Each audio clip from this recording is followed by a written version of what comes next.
just emphasize your friend's best non-physical character traits, okay? Because when you're going out and your friend is meeting another guy, it can be really easy to be like, oh, she's so beautiful. And oh my God, isn't she so pretty?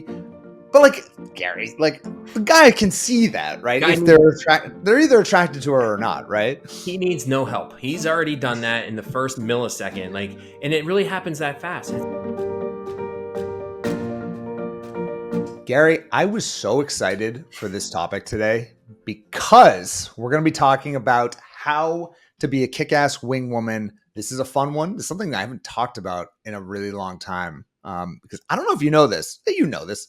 I used to be a professional wingman. Like literally, that's what I did for a living. I know that's why we talked about this as like a possible thing. I'm like, I know you have a lot of like experience with the guy wingman. Like, we should do one about for women, like how women can help each other be better wing women out in the world. Yeah. So you all can share this with your friends. If you have wing women, when you go out, who you support, other single girlfriends, or even friends who are in relationships who just kind of, they're your wing woman, share this with them. And of course, listen to this yourself. I think it can help you find the right type of person. And it's funny that we're talking about this because I was actually just in Newport, Rhode Island this past weekend for a wedding. And I remember when I was like deep into being a wingman, I had this one client who would literally pay me every weekend to go to Newport, Rhode Island. He was like a very wealthy guy. Mm-hmm. And I would just go out with him. He put me up in like the nicest hotel. And I was like 24 at the time. It was amazing. It was so fun. I wonder how he's doing. If he's listening right now, hit me up. I'm so curious. I was literally thinking about him this weekend. I'm like, God, he wouldn't even really talk to women. It was kind of weird. Like I think he just wanted a friend. This is like one of those things, like you've had such an interesting life with like all these little like side gigs and like this, like who does this happen to? Like, this is such somebody paid me to go to Newport and I just went to Newport and I was his wingman. Like, it's fascinating. Yeah, it was wild. And like, we would just hang out. He'd take me out to a nice dinner. I don't know. This actually sounds kind of bad now that I'm saying it out loud. He'd take me Were out you to a nice dating? dinner. What's that? You might have been dating. Yeah. He was a good looking guy. Like, the thing was that women actually like liked him, but now that I'm talking about it, this may have been a different arrangement that I wasn't aware of. No, he was a good guy. He was a good guy. But yeah, I've had a lot of experience in doing this. I used to run boot camps and groups. I would have as many as 6 to 8 guys in a given weekend where they'd all fly into Boston. I would coach them on body language, how to meet women in person. And I do remember at one point in my life, like, just because I did so much volume, I've been in so many scenarios where I was meeting new people. I could walk into a room and just like read the situation and be able to know how to connect one guy to which type of woman who won't reject him and so on and so forth. I've since very much so lost that skill. I've been married for too long and I've been in a relationship, but I think that there's some really key stuff that we can talk about today that I think will help you out a lot. And I do think one thing that is really helpful about our community, what we do with Love Accelerator and our coaching is we pair our clients up with an accountability partner. And this is our way of having people in the community just support each other. When one person's down, the other person lifts them. And I think that that is the key to any great wing woman, any great accountability partner, is just always being there to kind of support that person through their journey. Yeah, and I think, like so many other things in relationships, how to be that good wing woman, that person, that like that buddy system partner who's going to help you meet people out in the world, it's a skill, right? And it's Yeah. a skill that you can develop. It's probably a skill you haven't really thought about that much to develop. And maybe your friends haven't thought about developing it either. But like, you bring up the accountability partners. So much of what you hear from our clients now is like, not only are accountability partners online, right? They'll Zoom with each other and they'll FaceTime each other and all that kind of stuff. But so many of them are like arranging trips where they go and meet up with each other. And then they're going out in the world and like, they'll send us pictures of them out at, somebody sent us pictures of them out in a bar somewhere. And it's like, they're actually out doing this. And I'm like, Yeah. we've actually never talked about this as like how to help people in real life meet somebody else. Because as much as we call it a wing woman, it's like the secret to this is you're not winging it at all. There definitely is a strategy that underlies this whole entire thing. And it's like good for you to know and then good for your friends to know as well. Right. So the first strategy that is so important as a wing woman is to just emphasize your friend's best non-physical character traits. Okay. Because when you're going out and your friend is meeting another guy, it can be really easy to be like, oh, she's so beautiful. And oh my God, isn't she so pretty? But like Gary, like the guy can see that, right? Guy If they're either attracted to her or not, right? he needs no help. He's already done that in the first millisecond. Like, and it really happens that fast. And it's like whatever she's wearing is doing that already. Like, you don't need to do something for guys that they're doing themselves. Instead, Right. you need to help the guy see beyond the amazing dress, her amazing eyes, her amazing hair, and all that other kind of stuff. It's like, Right. what's the deeper thing? So focus on qualities about her, like her intelligence, her sense of humor, that she's genuine and supportive and kind, and that she's a great best friend, and she's a caring person and a good listener. All of those qualities, which are not going to be immediately apparent to anybody, right? I mean, that those are next level qualities, but like the benefit of having somebody by your side in these instances is that they can bring those things up and draw attention to them. And that's why you want to have a wing woman in the first place. Right.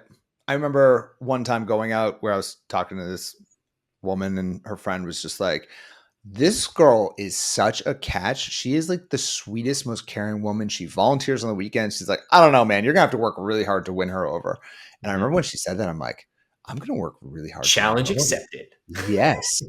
Wow. It just works. And it seems so obvious, like as a wing woman, when you're doing that, like you're like, oh my God, how can people not see right through this? But they don't. They don't. Like they just give that validation, talk about, and the key thing again is the non-physical traits. And when you do that, rather than talking about how pretty she is, then you can really pass on a lot of goodwill there. The second thing is talk to your friend before you go out together and understand what is your friend's love vision. So when we have the little love steps, this is our 7 steps to get out there and track long lasting love. Little love step number 2 is where we create that love vision. We get crystal clear about the man relationship we deeply desire, as well as we understand the types of men we want to avoid like the plague. And it doesn't mean it's like a laundry list. It's not like just 60 things. It's not like a book. Okay. It's actually quite concise. But it's important to have this love vision so that when we do go out, we're targeting the guys that actually meet that love vision. Because how easy is it to like fall for those false signals? Like the guy who's 6'3" and super handsome, but clearly is like a biker dude, and you're interested in a man who is more professional, right? And so as a wing woman, it's really important to hold your friend accountable to targeting the types of guys that she's going to really want, not just in the short term, but in the long term.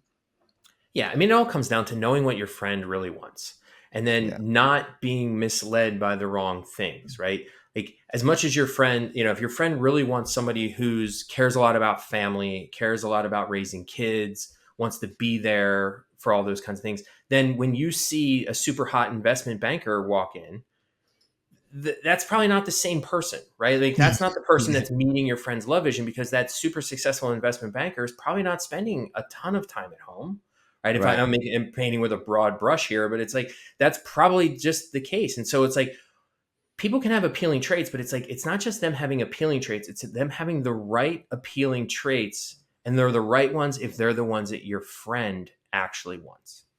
Right. Right. Yeah. I mean, or it's just really like when that guy who is really charming, really confident, walks across the room and just knocks your friend off her feet. Is he's just so impressively charming, has a great first act. Like, remind your friend that he probably got good at that, talking to you that quickly because he does it a lot. And it's not to say like you need to immediately just, I don't know, write that guy off, but let's just remember what it is we're ultimately looking for. We're not looking for a guy who's really good at hitting on women. We're looking for a guy who's going to be a great life partner. So let's not forget that and remind them of that, Right. which is, And those I, aren't always the same thing. they're not always the same thing. They're not. Now, the third thing as being a great wing woman, and I think this is something that pretty much I got paid to do for about 4 years of my life, is just push her comfort zone. When you're going out and you're scanning the room and you're kind of standing in the corner, not really talking to many guys, or many guys aren't talking to you, get out there, push yourself to go talk to new guys, push her to actually get out there and meet some of these new guys. We want you, as part of like the little love steps and everything we teach, be extremely social. We don't play hard to get, standing in the corner being like unapproachable. Get out there, talk to lots of people, see where it goes. And I think that that's a huge role just for someone who is, you're going out with. Do you think, Gary? Yeah, and I think, one of the things as a wing woman, you're there for help and support. Now, if you weren't there, she wouldn't go talk to certain kinds of guys. That's why when you are there, you need to push her to talk to guys who she wouldn't or couldn't on her own. And now there's going to be pushback. She might say, well, I don't talk to those kinds of guys. Well, it's like Right. that's maybe true in the past, but like what's the downside? Like be a little bit adventurous, right? If what you were doing worked, it would have worked by now. And so, like, maybe that's why you need to push out of your comfort zone. The other thing you can always do is like gamify it a little bit, where it's like, hey, as your wing woman, I'm going to pick guys out and you get 2 rejects the entire night, where you can say, absolutely not, I'm talking to them. Otherwise, whoever I pick, you go talk to.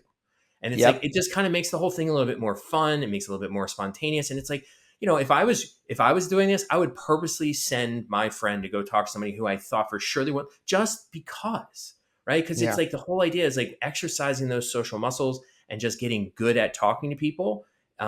It's going to help you in the long run. Yep.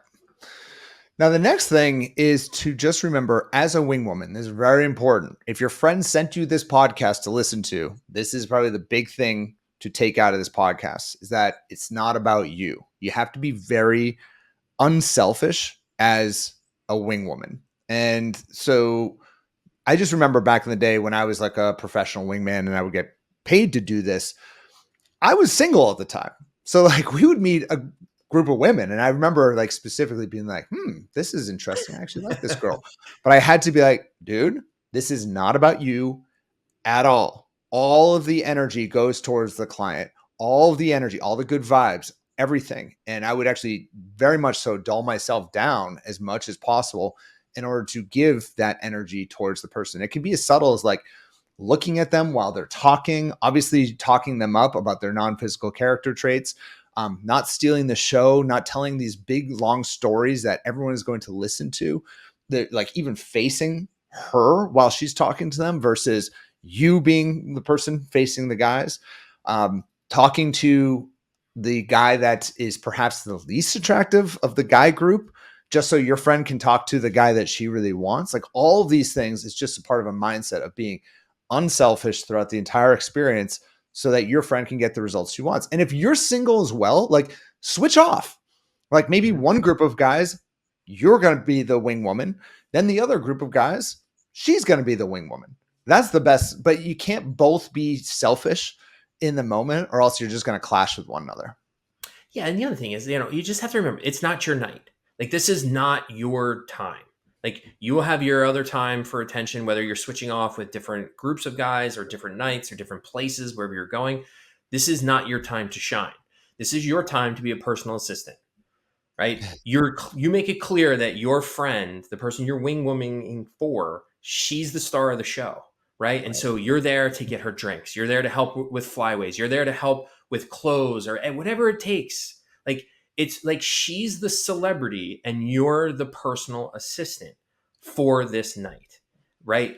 They get all the attention. You direct every conversation their way. Like you said, if there's somebody who's in the group who's like monopolizing the conversation and taking, you find a way to talk to them, pull them out, pull them off to the side, isolate them separately so that your friend can keep doing what she needs to do. Yep. And then you could be the center of attention when they're getting married and you were the reason why they got together. In that wedding speech, you can make sure everybody knows it. You were the one who wing womaned it. That's great. You can get the credit later. But in the moment, no, no, no, no, no. This is not about you. Gary, you want to lead us off for the final one or end us off for the final one? Sure. So the last one is to use the powers of staging. And staging is like, you talk about this in real estate when it's like you're trying to sell a house. It's like you kind of take away some things and you set up your house a certain way, you put up certain pictures and you position the plant and the feng shui. Like there's all these things you can do to make the house just look more presentable and more something people are going to want to buy. And the same thing can happen when you're being a wing woman in the sense that you want to stage and set up the situation in ways that's going to allow your friend to shine. And so you want to have some go-to stories, setups for things that she should share. Like, she's particularly good at, pickleball's all the rage. Like she's into like, hey, what were you doing? You were busy last weekend. What were you doing again? And like, you just kind of like have these little setups so that she has ways to emphasize her good qualities. Now, which good qualities you want to have a bunch of these at your disposal so that whichever guys you're talking to, like if they seem sporty, you have something sporty related. If they have something, they tend to be into politics, you have some current event kinds of things, but it's like your job is to be able to like set and stage the scene so that whatever comes up, your friend's going to have a chance to shine. Yep.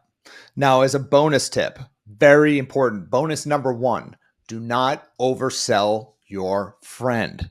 This Right. just screams desperation. Like it just screams it when you're just like, she is the most amazing girl ever. Like you have no idea. Like I can't tell. She really is the number one human being on this planet. Like you have no, like, it's just like, okay, like, oh, now I know what you're doing. There's a way of giving and pushing that spotlight on someone without just like being a sun glaring like into that person's like eyes about how great this person is.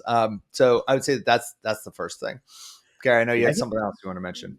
the last bonus of this of any of these situations is you and your wing woman need to have an escape plan.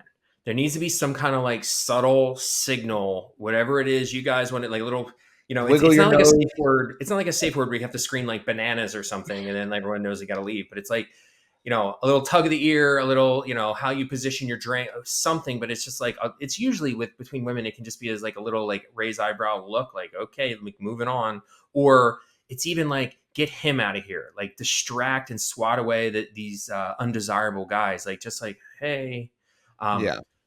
you want to have this set up so that you can keep your time efficient, you can keep yourself focused on the guys you want to focus on and not waste time with the people you don't. Yeah. And let your friend, if your friend is like the ultimate wing woman, she can be the one saving you from situations all the time. Like, because you're going to get caught in conversations where you think you like the guy, and then you find out later that something really creepy about him, or he touches you in a way that you really don't like, and you're uncomfortable. Well, I mean, in most scenarios, in that case, you just kind of leave the conversation. But in more subtle situations, maybe you want your friend to just come save you. Yeah, have a little bit of a signal. She can come over and be like, hey, Cindy, we got to go. Come on over here. And she can be the bad guy. And you're like, okay, bye. And that's what the ultimate wing woman does. So Yeah, I with would all of say that, what's that?